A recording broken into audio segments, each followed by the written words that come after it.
ராமனும் லக்ஷ்மணனும் இந்த சென்னையில் நடந்து வந்திருக்கிறார்கள் என்று சொன்னால் நம்ப முடிகிறதா? நம்பலாம். நம்புவதற்கு ஒரு மிகப்பெரிய கோவிலே சான்றாக நின்று கொண்டிருக்கிறது. ராமனும் லக்ஷ்மணனும் சீதையை தேடி இந்த சென்னையில் கடற்கரையோரம் வந்து கொண்டிருக்கும் பொழுது உள்ளே வர வர இது ஒரு கடம்பவனமாக இருந்திருக்கிறது.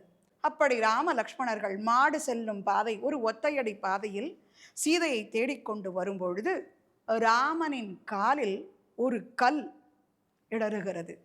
இது என்ன கல் என்று குனிந்து பார்க்கும் பொழுது அது கல் அல்ல, சிவலிங்கம்.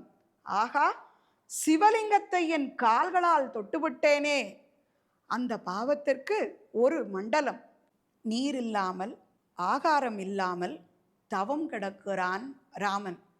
எப்படி கிருஷ்ணன் கூடையில் தூக்கி கொண்டு செல்லும் பொழுது கிருஷ்ணனை மேலிருந்து நாவப்பழம் பொத்து பொத்தென்று விழுந்ததோ, அப்படி ராமனுக்காக ஒரு நெல்லி மரம் தன்னுடைய நெல்லிக்காய்களை ராமனின் மடியில் போடுகிறது.